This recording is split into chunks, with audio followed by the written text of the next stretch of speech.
सूत दारा हरू लक्ष्मी पापी घर भी होए। संत समागम हरि कथा तुलसी दुर्लभ होए।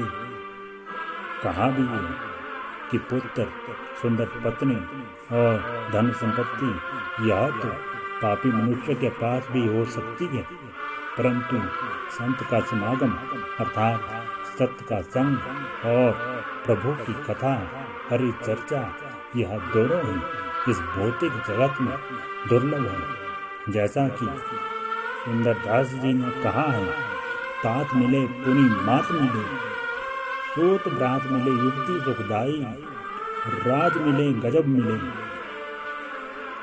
सब साज मिले मन बांछत फल पाई, लोक मिले सुरलोक मिले, विधि लोक मिले बैकुंठ जाए, सुंदर कहत और मिले सभी सुख, संत समागम दुर्लभ पाए। कहा है कि सुख देने के लिए भाई बहन, माता पिता व सुंदर पत्नी भी मिल गई, राज्य हाथी घोड़े इत्यादि भी मिल गए, मन निश्चित सभी वस्तुएं प्राप्त भी हो गई, यह लोक भी मिल गए, देवलोक के आनंद को भी प्राप्त कर लिए, ब्रह्मलोक यहाँ तक कि बैकुंठ भी मिल गया। तब भी सुंदरदास जी कहते हैं कि कितने भी सुख ऐश्वर्य आनंद क्यों ना मिल जाए, परंतु सत्य की संगत बहुत ही दुर्लभ है। संत की संगत ही हमें जीवन की वास्तविक दिशा दिखाती है। सत्संग के द्वारा ही हम यह जान पाते हैं क्या करना है और क्या नहीं करना है। बहुत से व्यक्ति अज्ञानता में गलत कार्य करते हैं, परंतु जब सत्संग के द्वारा उन्हें वास्तविकता का ज्ञान होता है, तब वह स्वयं ही सत्य के साथ जुड़ने का प्रयास प्रारंभ कर देते हैं, उनसे गलत कार्य छोड़ने लगते हैं। सत्य का संग मनुष्य के जीवन में महान और आश्चर्यजनक परिवर्तन ला देता है। हमारे इतिहास में इसके बहुत से उदाहरण हैं, जैसे अंगुलीमाल डाकू, सज्जन ठग, कोड़ा राक्षस, गणिका वैश्या, जामिन इत्यादि। इसलिए हमें भी चाहिए कि हम ऐसे पूर्ण संत की शरण को प्राप्त करें, उसके बाद आप भी जीवन में परम सुख और शांति का अनुभव करेंगे। आज समाज को क्रांति और मानव को शांति की जरूरत है, वो केवल ब्रह्म ज्ञान से ही आ सकती है। केवल अध्यात्म ही दोनों कर जलते विश्व को बचा सकता है, जिसके बारे में संत कबीर जी कहते हैं, आग लगी आकाश में झरझर गिरे अंगार, संत न होते जगत में तो जल मरता संसार। एक चोर ने राजा के महल में चोरी की, सिपाहियों को पता चला तो उन्होंने उसके पदचिन्हों का पीछा किया। पीछा करते करते वे नगर से बाहर आ गए।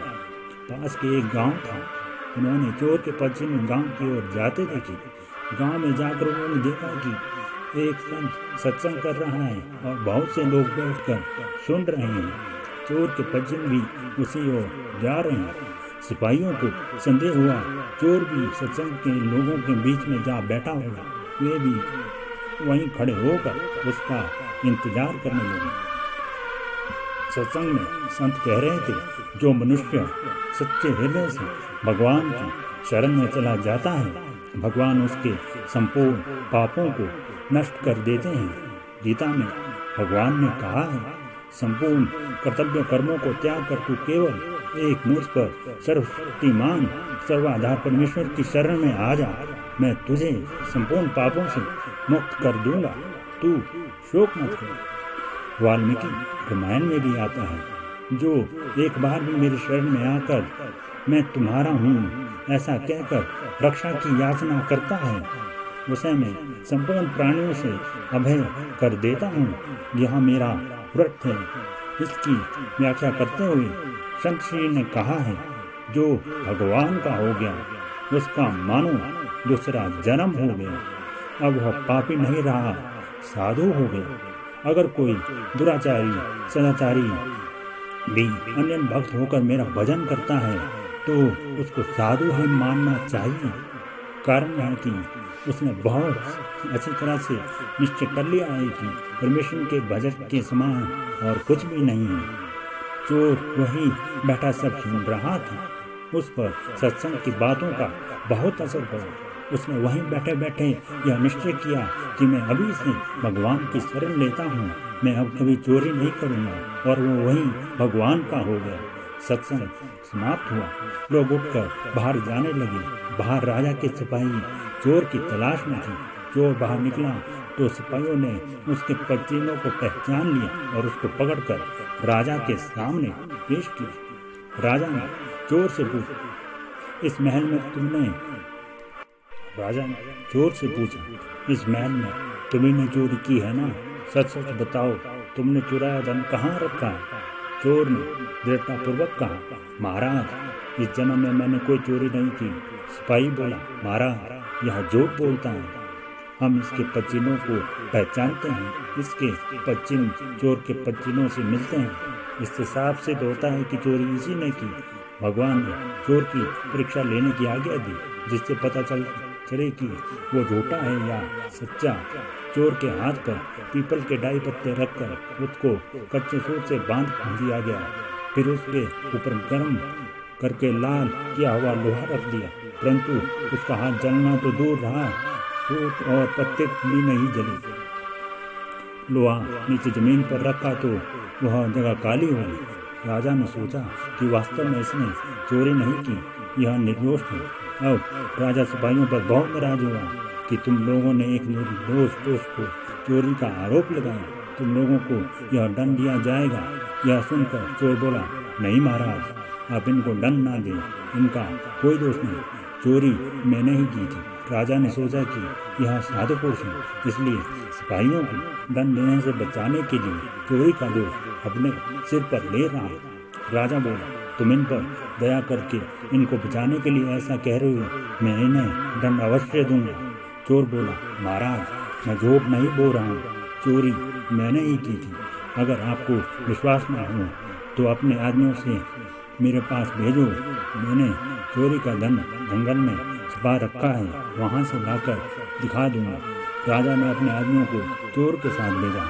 चोर उनको वहाँ ले गया जहाँ उसने धन छिपा रखा था, और वहाँ से धन लाकर राजा के सामने रख दिया। यह देखकर राजा को बड़ा आश्चर्य हुआ। राजा बोला, अगर तुमने चोरी की थी तो परीक्षा में तुम्हारा हाथ क्यों नहीं जला? तुम्हारा हाथ नहीं जला और तुमने चोरी का धन लाकर भी दे दिया। यह बात मेरी समझ में नहीं आ रही है, ठीक ठीक बताओ बात क्या है? चोर बोला, महाराज, मैंने चोरी करने के बाद जंगल में धन को छुपा दिया और वहाँ से जाकर लोगों के बीच सत्संग में बैठ गया। सत्संग में मैंने सुना कि जो भगवान की शरण लेकर पुनः पाप न करने निश्चय ले लेता है, वह भगवान के द्वारा सभी पापों से मुक्त हो जाता है और उसे नया जन्म प्राप्त हो जाता है। मुझे इस बात पर असर पड़ा, उसके बाद मैं अब कभी चोरी नहीं करूँगा। अब मैं भगवान का हो लिया, अब मैं कभी चोरी नहीं करूँगा, अब मैं भगवान का हो गया, इसलिए अब से मेरा नया जन्म हो गया। इस जन्म में मैंने कोई चोरी नहीं की, इसलिए मेरा हाथ नहीं जला। आपके महल में मैंने जो चोरी की थी वह पिछले जन्म में की थी। कैसा दिव्य प्रभाव है सत्संग का। मात्र कुछ क्षण के सत्संग ने चोर का जीवन ही पलट दिया, उसे सही समझकर पुण्य आत्मा परमात्मा बना दिया। चोर सत्संग वचनों में निष्ठा और कठोर भिक्षा में भी सफल हो गया और उसका जीवन बदल गया। राजा उससे प्रभावित हुआ, प्रजा में वह सम्मानित हुआ और प्रभु के रास्ते चलकर प्रभु कृपा से उसने परम पद को प्राप्त कर लिया। सत्संग पापी व्यक्ति को भी पुण्यात्मा बना देता है। जीवन में सत्संग नहीं होगा तो आदमी कुसंग जरूर करेगा। जय श्री राधे।